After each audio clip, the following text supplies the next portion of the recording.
Howdy, folks. Listen, I've been mulling over a couple of things, and I'm just annoyed. So what I figured I'd do is I would just make a video, and I would put it on the internet, and I would see if anyone thought anything about it. This will be the first video I've uploaded. Whatever. It's like I said, this is more just me venting than anything. I am really frustrated with discourse between the left and the right wing. I guess where I've been at for the past few years, like back in 2016, I was actually kind of hoping Trump was going to win. And the reason I guess I was kind of hoping for that was because, I wouldn't have minded seeing things get shaken up. And I'd seen a lot of anti-Hillary memes online, and I guess they spoke to me because I've always been kind of, maybe not the most pro-establishment kind of guy, I suppose. There's been a lot of problems with, the establishment over, the past, a few thousand years. But Trump got elected, and I guess a few of the conservatives that spoke afterward, within his term, basically said exactly how I kind of felt, and that's that he followed through on all the promises that I was hoping he wasn't going to keep, and he kept all the promises that I thought he was just bullshitting about, essentially. Without going into that too much, there's a lot to unpack in that statement, but that's just how I have personally felt over the past 4 years. Like I was hoping that he would be maybe the first atheist president, because he lived such a godless life beforehand. He was a multi-millionaire, maybe billionaire. I doubt that. I think he fudged those numbers, but a multi-millionaire playboy, born rich, had clearly had extramarital affairs, divorced multiple women, and just clearly didn't seem to give a shit about anything but himself. So yeah, when he started towing this whole line of, I'm pro-life, which is just anti-abortion. That's all it is. But I'm pro-life, and I'm never going to take away your right to be Christian, all that kind of stuff. And it's like, well, that was never threatened in the first place. But what he ended up doing over the course of his pregnancy was appealing to his own brand of identity politics. Identity politics are what lost the Democrats the 2016 election. And it's a big part of the reason why people like me get turned off of left-wing political movements worldwide because, in Western countries essentially, because they tend to focus heavily on identity politics. And to me, that's a non-starter, Like, the whole point of humanity is there's 8 billion of us approximately right now. 8 billion people in the world, and we all have these things in here that are the most advanced fucking neurological systems on the planet. And we are inevitably going to have differences of opinion, different viewpoints, different ideas. The whole point is we need to be able to discuss those without looking at it through this fucked up lens of like skin color, ethnicity, gender, sexual orientation, all that kind of stuff. It completely skews the conversation from, anything productive about the actual ideas, essentially pushing it toward ad hominem attacks on who is who and whose right it is to say which things and whatnot. Anyway, my whole point is it makes this whole freedom of speech concept extremely fucking messy, because freedom of speech is a beautiful thing. I had an exchange online with someone recently about how I didn't feel like my local talk radio station I listened to, should be covering as much as they were about Elliot Page. And for those of you who don't know, that's Ellen Page, who has now transitioned to become a man. And whatever, to me, that's not even a topic worth discussing. The reason for that is because I don't give a shit. The whole thing is, Ellen Page or Elliot Page, however he or she would like to be referred to as, has enough wealth and privilege that it to me it just doesn't matter. It's like nothing bad is going to happen to this person because they transition. If anything, it's only going to make them more widely known, I guess, because there's so much attention given to this topic nowadays. Now, when I pointed this out, I had a couple of people who came back with some pretty transphobic stuff. I don't really like that term, but I guess they were anti-trans comments. And I had a couple other people who also jumped on there and said, listen, dickhead, like, I've got trans friends who are really, really good people, and you saying this about all trans people makes you sound like kind of an ignorant piece of shit. And I was like, this is true. And then the conversation got further, and what I found was that there's other people who do pay attention to these kind of message boards and stuff that tend to have very conservative views, and they don't see trans people as human. They just see them essentially as godless scum who, have a mental disorder, whatever. Now, for me, if it doesn't affect you, I don't give a shit. Like, it's just because someone is trans, it doesn't mean that someone is going to force your children or your husband or your wife or someone you know to be trans, It just is what it is. And whether you agree with it or not, you have to agree that they have the right to choose how they want to live their life. Now, as far as, just caveat to that, if you live in a country with public health care, I don't necessarily believe that, the government should be paying for this transition, the actual, medical transition where, there's surgeries and whatnot involved. The only reason I say that is because I know those surgeries are incredibly expensive, and I don't necessarily feel, and I'm subject to change about this, okay? But my personal thoughts at this stage are that we probably shouldn't be paying for that. I see that as more of an elective kind of a thing, if you know what I mean. Anyway, I know that's going to piss a lot of people off, and like I said, I'm more than happy for you to try to change my mind on that. And if you can, great. I'm open to change. Which actually segues back nicely into the whole reason I started this whole rant anyway. Identity politics. Identity politics have always pissed me off. And again, it was nice seeing the left lose in the 2016 election. It was satisfying because what I saw was this fucking woman who spent the entire time playing identity politics.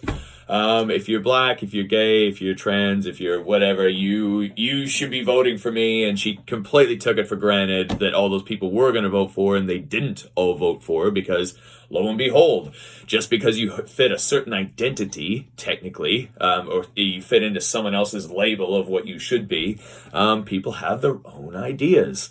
And what happened was a lot of these people did end up voting for Trump. A lot of them regretted their decision horribly, but a lot of them even stayed on board with the Trump camp. Because what they saw was, the Republicans and the right-wing party in the U.S., what they saw was a whole bunch of people who basically valued freedom of speech over identity politics. That was the original, MO of that whole movement. It developed as time went on, though, into something really, really fucking ugly. And what I've noticed is the free speech, and I'm putting that in quotations, the free speech that the right seems to absolutely love tends to embrace, above everything else, racism. If you have racist views, it gives you a carte blanche to basically espouse those racist views. And, it is important for people to be able to say what's on their mind. Like, this is the whole point of freedom of speech.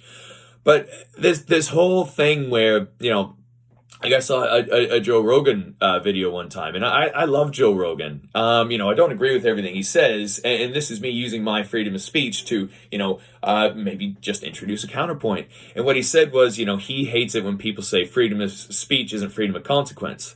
Well, just unpack that a little bit. Freedom of speech isn't freedom of consequence. Freedom of speech is freedom from persecution by the government or any party. And it also means that you're not allowed to be harmed for what you are saying. But here's the whole thing, right? Now, if Joe Rogan was to go up at 2 a.m. and the music's shut off in the nightclub, and he goes up to some guy who's clearly pretty liquored up, and he goes up and he calls that guy a cunt. Now, if he goes up and calls that guy a cunt, are we really expecting this guy to sit there and be like, oh, well, you know what? I respect your freedom of speech. I understand that you might find me to be a bit of a cunt, but I respect your opinion there. That's not how it's going to fucking happen, like if you say reprehensible, horrible things, then more than likely you're going to see some pushback somewhere in your life. Now, I realize I've touched on a few very controversial, thought lines in this video, and I understand there could be some blowback from that. Again, the reason I throw out caveats is because, I have more than just a one-track way of looking at things. Right? I don't just have one narrow-minded view. I have a whole bunch of views that my fucking brain is just struggling to sort out. And I welcome any discourse on it, But yeah, again, I keep straying off topic. When it comes down to identity politics, the left were playing identity politics, and they still are to a reasonably significant degree. If you look at Joe Biden's pick for vice president, obviously that was only based on gender and race. Like Kamala Harris is a very competent woman, but the way that she acted during the debate, it's like, there was a whole bunch of other choices who weren't so nasty during that whole process that you probably could have picked. But he wanted to have more representation of a brown-skinned person and a woman and whatever. That's fine. I don't see that as being like a really toxic thing in politics. But what I've seen happen on the right is they're playing their own brand of identity politics now. See, Trump was really good at steering up fear, anxiety, and overall anger in people. And that's what happened with the Capitol Hill riots. People's fears and people's anxieties, they got released when they went and basically stormed the Capitol. Now, what this is a cause of is identity politics. He had consistently told white people that, our country's nowhere near as good as it was, and this refers back to some elusive point in history where no one can really pinpoint exactly what he was talking about, but all he's really doing there is just, virtue signaling to white conservatives who are terrified of change. They see black people moving into the suburbs, and that's change, right? Now they'll go and these same people will likely go and talk to their black neighbors, because they're black neighbors who have these jobs now where they can afford these nice houses in the suburbs and that are probably well-educated, very nice, very amicable people. And a lot of conservative white people will see that as exceptionalism, black exceptionalism. I've seen the same thing happen the other way, where black people will look at me, for instance, and look at me like I'm some exceptional white person because I'm not a complete racist piece of shit. But what Trump did was he harnessed this anger, just this small bit of resentment. Anger was the wrong word initially. This small bit of resentment and this fear of change, right? And what he did was he told people that, the more colored people that we have, the more, religious minorities that grow in size, and the more diverse that our country becomes, that's going to be holding white people, white conservatives especially, who have historically lived in the suburbs and have these nice jobs and whatnot, and go to church every Sunday. Now you guys are at risk here. Like everything that you've known and loved over the course of your wonderful American existence is now threatened by these people.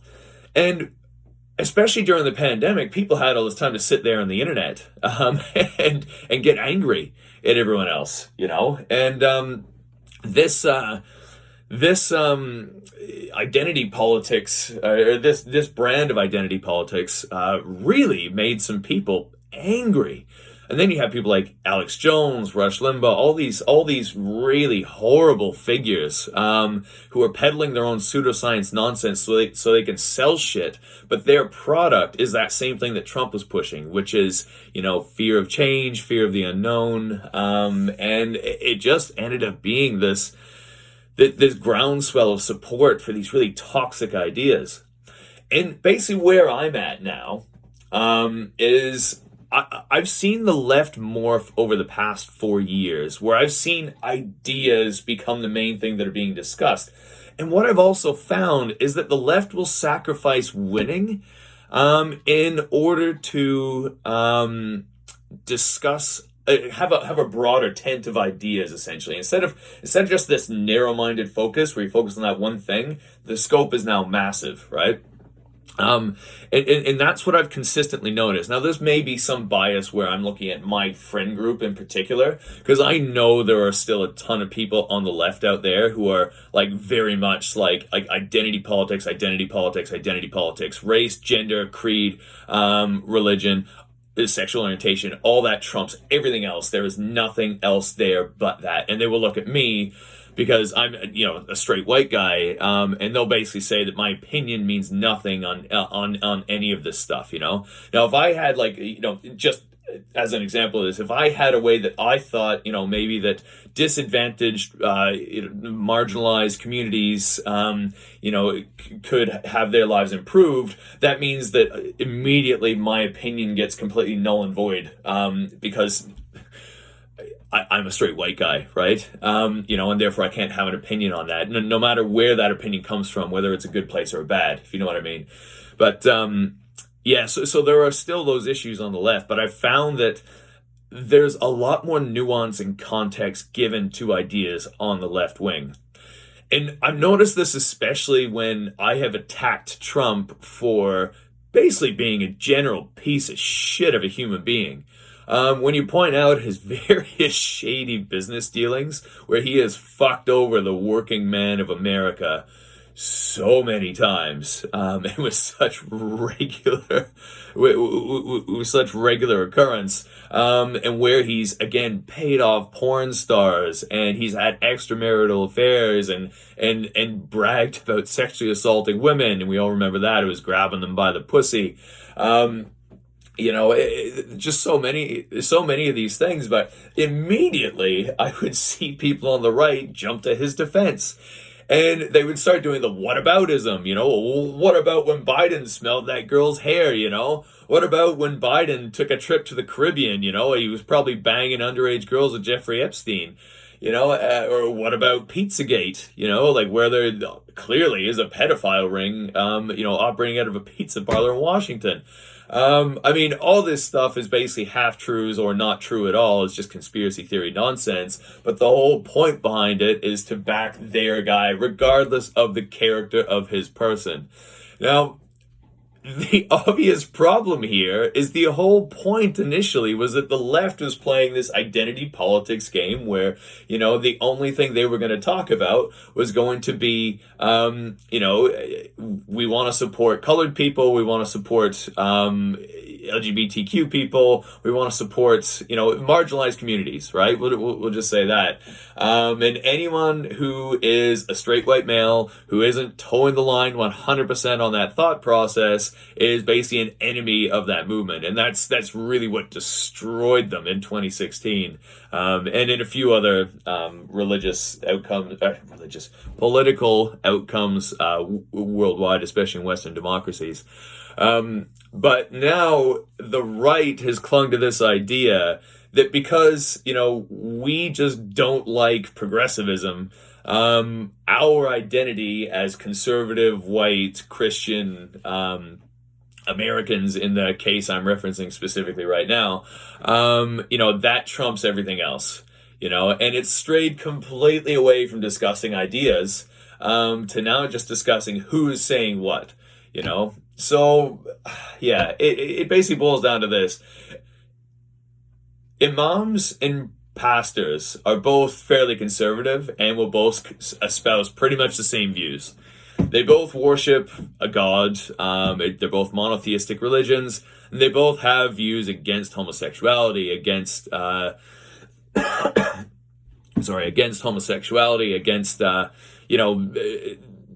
women not dressing conservatively, like women dressing like sluts, I guess would be the way that a lot of them would put it.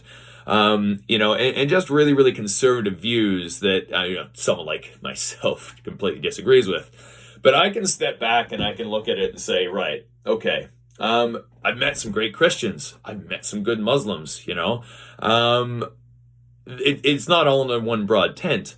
So for me, hearing a Muslim person say something doesn't automatically exclude that idea from being something that I would discuss or at least consider with myself, But the way the right has gone, it's like, well, you know, if you have an opinion on how society should be run and you don't fit like one specific mold or one specific, very narrow, like autistically focused viewpoint, then yeah, it just becomes something that either doesn't get considered or gets absolutely, you know, like just raked over the coals in social media or whatever, because you know anything outside of that very narrow-minded focus is now not part of the identity that they're actually looking at, you know, propping up and whatnot. So yeah, basically that I know, like this the whole point of this video isn't, you know, to have something with amazingly high production quality or whatever. It's just me sitting here ranting on for a few minutes. All right, I'm basically venting because I'm really fucking frustrated with how everything has gone lately. And what this whole identity politics has done to me is it's driven me away from a lot of my conservative ideas and ideals. I still believe in fiscal responsibility from a government perspective. But that is pretty much the only thing that I have left that would actually see me return to any type of right-wing, you know, kind of voting or support or anything like that. Because there's just nothing else there for me now. It's just bullshit. Everything that I hear is just frustrating nonsense spouted off by people who don't seem to have any real grasp of discourse. And for someone like me, ideas and you know what, trying to do the right thing rather than, you know, whatever that right thing might be, trying to do the right thing rather than just, you know, just trying to win for the sake of winning because you don't want the other guys to win. To me, that's insanely unhealthy. You know, that's what we have sports for. We don't need to bring that into politics. Like if you want to be a toxic asshole, you know, go find a sports team, support them, and go fucking, you know, pick fights with their with you know, the closest city or your closest rival or whatever. Like that's what that's for. When it comes to politics, like the whole arena should be about ideas. And I just see it still happens on both sides, but more the right now than anything, is that there's only one line to toe. And if you don't toe that one line and don't follow that exact narrow fucking, again, like, you know, just single focused approach, there doesn't seem to be any room for people in right-wing movements anymore. And on the note of fiscal responsibility, right-wing governments have proven over the past 20 years that they are terrible at being fiscally responsible. If you're going to lower taxes and then increase military spending and increase funding for all this other stuff that you give a shit about, you are going to rack up debt. And after Trump's presidency, there's $22 trillion worth of debt in the U.S. now. And this is the reason why I just don't see myself going back anytime soon. As I just, the ideas are shit. And the one thing that I really care about, which is, you know, basically keeping your country from going into bankruptcy, doesn't seem to get any extra credit from the right-wing parties nowadays either. So, yeah, it's these are troubling times, definitely. And yeah, this is just, like I said, a bit of a rant I wanted to go on. If anyone ends up watching this, I'm expecting about maybe 200-300 views tops. Feel free to leave a comment. Yeah, and if there's anything else where I'm fired up and ready to go, I'll put some more videos on in the future. But yeah, peace out, people. Thanks for listening.